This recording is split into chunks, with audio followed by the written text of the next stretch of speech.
Assalamualaikum warahmatullahi wabarakatuh. Para pemirsa, selamat malam.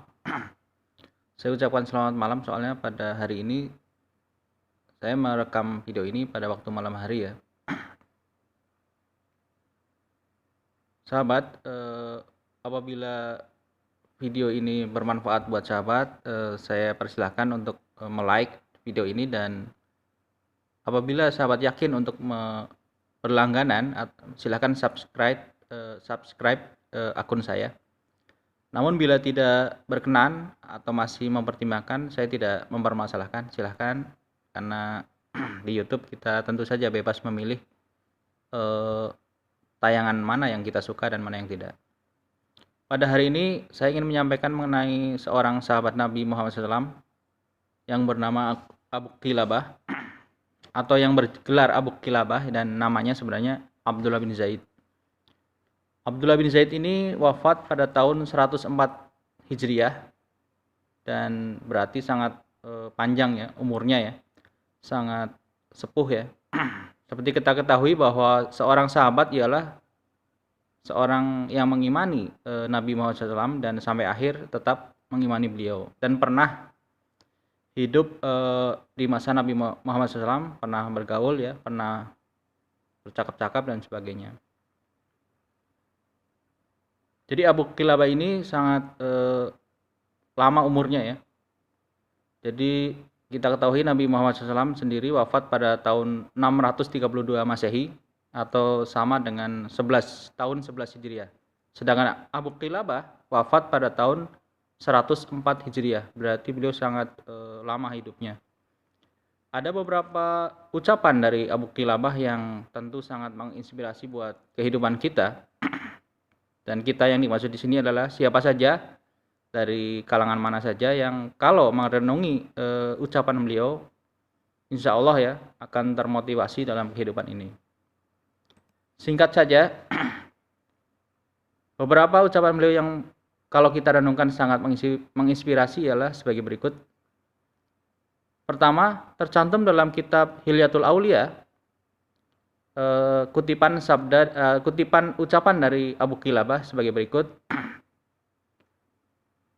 Jika sampai kepadamu sesuatu yang tidak kamu sukai dari saudaramu atau dari sahabat kamu atau teman kamu ya, atau dari seseorang, maka carilah alasan untuk dirinya semampumu. Jika kamu tidak mendapati untuknya suatu alasan pun, maka katakanlah pada dirimu sendiri, barangkali saudaraku, barangkali temanku ya, barangkali orang itu memiliki alasan yang tidak aku ketahui.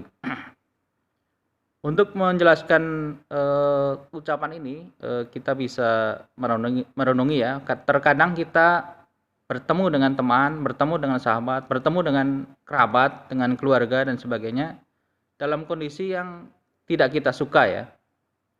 Atau kita melihat dia melakukan sesuatu yang tidak kita suka ya, atau tidak kita sukai atau tidak senangi ya, atau membencinya atau menganggap itu salah ya. Maka demi menjaga hati kita tetap suci ya, hati kita tetap berprasangka baik, maka kita hendaknya mencari alasan ya,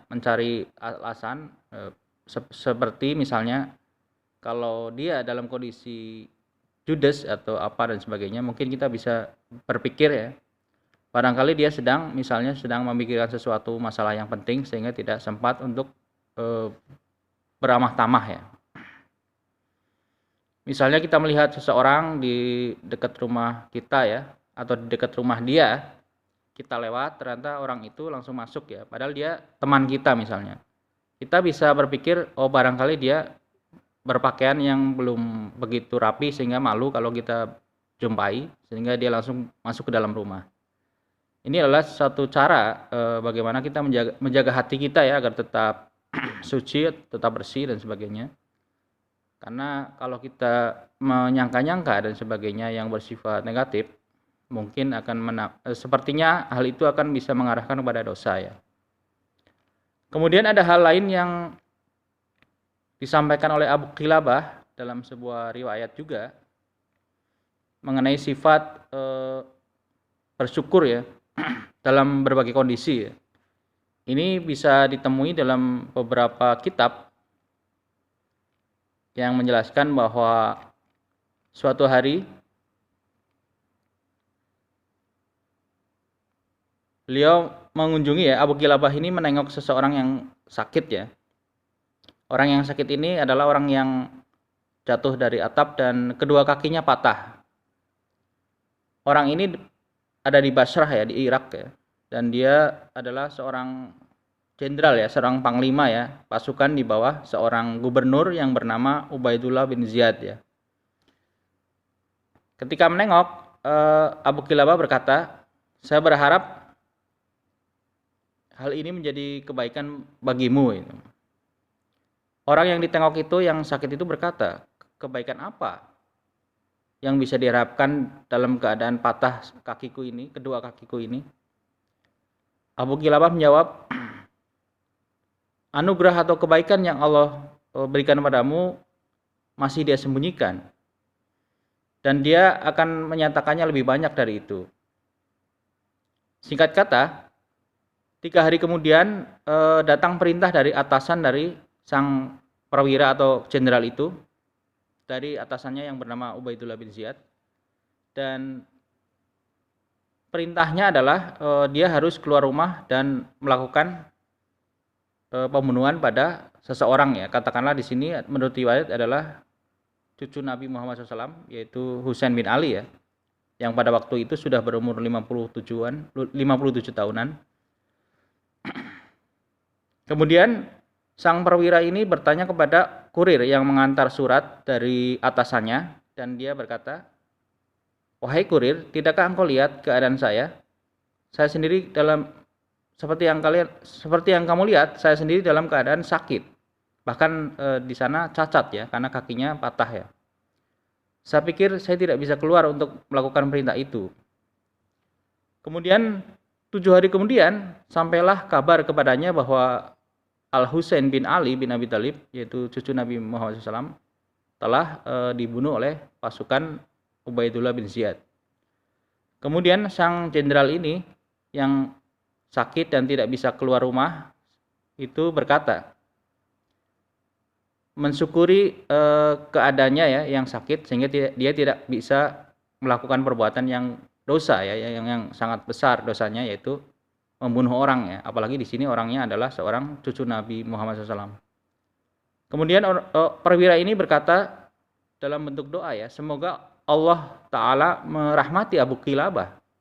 Sungguh ia telah benar bahwa musibah ini, yaitu patahnya kaki saya ini, lebih baik bagiku daripada tidak sama sekali. Karena bila dalam kondisi sehat, tentu dia tidak punya alasan untuk menolak perintah atasannya. Dan dia juga tahu bahwa atasannya sangat kejam, sehingga kalau menolak perintah tentu akan mendapatkan hukuman yang pedih.